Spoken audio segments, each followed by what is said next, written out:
নমস্কাৰ, মই মমি ৰায়চৌধুৰী। আজি এটা বিশেষ কাৰণত এই ভিডিঅ'টো বনাবলগীয়া হ'ল।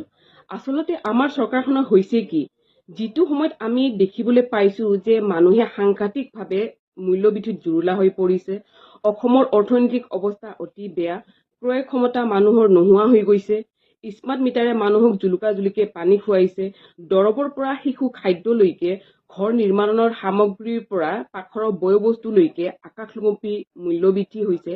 তেনে ক্ষেত্ৰত এইখন চৰকাৰে আকৌ নতুনকে টুল গেট স্থাপন কৰাৰ সিদ্ধান্ত লৈছে। পূজাৰ 2 এদিনৰ ভিতৰতে নগাঁৱৰ পৰা শোণিতপুৰলৈকে চুলুঙত এখন নতুনকে টুল গেট স্থাপন কৰাৰ সিদ্ধান্ত লৈছে। আৰু কেইদিনমান আগতে চাওক, আপোনালোকে গম পাইছে যে চৰকাৰী হস্পিটেলৰ পৰা পাব পৰা সুবিধাখিনি আমি চৰকাৰী হস্পিটেলৰ পৰা নোপোৱা সুবিধাখিনি আমি যাতে ব্যক্তিগত নাৰ্ছিং হোমত গৈ পেলাই সেই সুবিধাখিনি ল'ব পাৰো, তাৰ কাৰণে যিখন চৰকাৰে আমাক আয়ুষ্মান কাৰ্ড দিছিলে, সেই আয়ুষ্মান কাৰ্ডখন বৰ্তমান সময়ত বন্ধ কৰি দিয়া হৈছে। আৰু যোৱা 2 দিন আগত আপোনালোকে নিশ্চয় অৱগত, আপোনালোকে জানিছে যে Guwahati medical college and hospital, Jorhat medical college and হস্পিটেলৰ চিকিৎসা সেৱা মাচুল বৃদ্ধি কৰি দিয়া হৈছে। মই মাচুলখিনি কিমানখিনিলৈকে কি বৃদ্ধি কৰাইছে মই আপোনাক কৈ আছো ৰ'ব। পঞ্জীয়নৰ মাচুল 10 টকা, আগত যিটো 10 টকা আছিলে এতিয়া 20 টকালৈ বৃদ্ধি হৈছে। বিচনাৰ মাচুল 10 টকাৰ পৰা 50 টকালৈ বৃদ্ধি হৈছে। পেইং কেবিনৰ মাচুল 1800 টকাৰ পৰা 3000 টকালৈকে বৃদ্ধি হৈছে। গুৰু অস্ত্ৰোপচাৰৰ মাচুল 600 টকাৰ পৰা 6000 টকালৈকে বৃদ্ধি হৈছে। চাওক কি কৰি আছে এইখন চৰকাৰে। আৰু এইখিনি খুদ হস্পিটেলৰ কৰ্তৃপক্ষই প্ৰেছ মিট দিয়াতে কৈছিলে যে বহুত ডাঙৰ ডাঙৰ হস্পিটেলৰ তুলনাত, এপল' হস্পিটেলৰ তুলনাত এইখিনি সামান্য বুলি তেখেতসকলে কৈছে। এতিয়া ৰাইজ আপোনালোকে কওক, এই 6000 টকাটো আমাৰ নিচিনা সাধাৰণ মানুহৰ কাৰণে সামান্য নেকি? ভাবক, এতিয়াৰ পৰা আপুনি সাধাৰণ এটা অপাৰেশ্যন কৰিব গ'লেও আপোনাৰ পকেটত 6000 টকা থাকিবই লাগিব।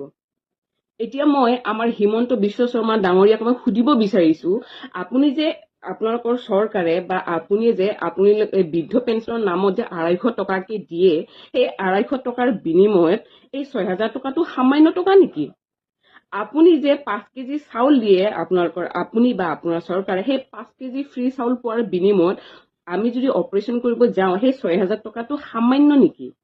আপুনি যে অৰুণোদয় আঁচনি দিয়ে 1250 টকা, সেই 1250 টকা পৰিয়ালৰ কাৰণে 6000 টকাটো সামান্য নেকি? কি কৰি আছে আপোনালোকে? কি আমাৰ ৰাইজৰ ভুল কি নে? আপোনালোকে আমাৰ ৰাইজক জীয়াই মাৰিব বিচাৰিছে নেকি? 6000 টকাটো আমাৰ কাৰণে সামান্য নহয়।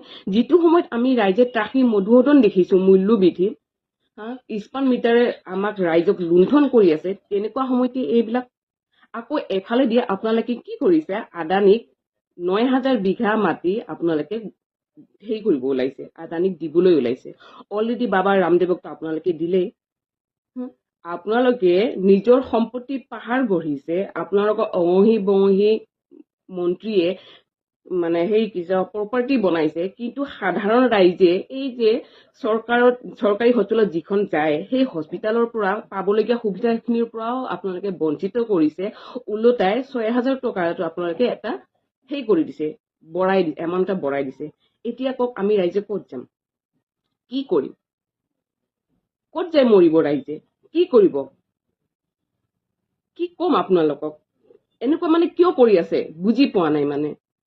চাওক, আজি সকলোৱে জানে যে GMCH গুৱাহাটী মেডিকেল কলেজ হস্পিটেলখন এনেকুৱা এখন হস্পিটেল, অসমৰ এটা টাৰ্ণিং পইণ্ট, য'ত নেকি অসমৰ সিমূৰৰ প্ৰান্তৰ পৰা মানুহ চিকিৎসাৰ কাৰণে আহে। যেনে তেনে গাড়ী এখন ভাড়া লৈ আশা লৈ আহে ভাল চিকিৎসা পাব বা ফ্ৰী সুবিধাখিনি পাব বা ঔষধ পাতি ফ্ৰী পাব। তেনেকুৱা ক্ষেত্ৰত আপোনালোকে এইটো মাধমাৰ সজোৱা নাইনে? গতিকে মোৰ অসমবাসী ৰাইজক এই ভিডিঅ'টোৰ জৰিয়তে মোৰ অসমবাসী ৰাইজক আহ্বান যে চাওক, আমি ভাৰতবৰ্ষত বসবাস কৰো। ভাৰতবৰ্ষখন এখন কল্যাণকামী ৰাষ্ট্ৰ। ইয়াত স্বাস্থ্য সেৱা, চিকিৎসা সেৱা, বিদ্যুৎ সেৱা এইবিলাক সকলোৱে জানে, শিক্ষা বিনামূলীয়া। এখন কল্যাণকামী ৰাষ্ট্ৰ। আমাৰ কৰৰ টকাৰে যিখন দেশ চলি আছে, গতিকে যিকোনো মূল্যৰ বিনিময়ত আমি চিকিৎসা সেৱা হওক বিনামূলীয়া পাব লাগে। শিক্ষা আমি বিনামূলীয়া পাব লাগে, ৰাস্তা পদূলি বিনামূলীয়াকৈ নিৰ্মাণ হ'ব লাগে। কিন্তু আজিকালি কি কৰি আছে, আমাক টুল গেট লগাই দিছে। এই যে কচাইখানাৰ দৰে ৰেডি হৈ আছে টুল গেট বিলাক, ইখনৰ পিছত সিখন টুল গেট। গতিকে আমি কেনেকে জীয়াম, আমাৰ ৰাইজে কেনেকে জীয়াব? গতিকে মোৰ অসমবাসী ৰাইজক এইটোৱে অনুৰোধ, আপোনালোকে ওলাই আহক, সকলোৱে মাত মাতক। অন্তত গুৱাহাটী মেডিকেল কলেজ আৰু যোৰহাট মেডিকেল কলেজ যিখিনি মাচুল বৃদ্ধি কৰিছে সেয়া যেনে বাতিল হয় কোনো কাৰণতে। আমি ৰাইজৰ দলে এয়া মাচুল বৃদ্ধি হোৱাটো কোনো কাৰণতে গ্ৰহণযোগ্য বুলি নাভাবো। দ্বিতীয় কথা, অসমৰ ৰাইজে মাত মাতক আমাৰ গৃহ বিভাগৰ ওচৰত, আমাৰ মুখ্যমন্ত্ৰী ডাঙৰীয়া আৰু স্বাস্থ্যমন্ত্ৰী ডাঙৰীয়াৰ ওপৰত, আৰু হস্পিটেলৰ কৰ্তৃপক্ষক, যাতে যিখিনি মাচুল বৃদ্ধি কৰিছে সেই মাচুল যাতে বাতিল কৰা হয়। এইখিনি ক'বৰ কাৰণে আচলতে মই আজি ভিডিঅ'টো বনালো। নমস্কাৰ, জয় আই অসম।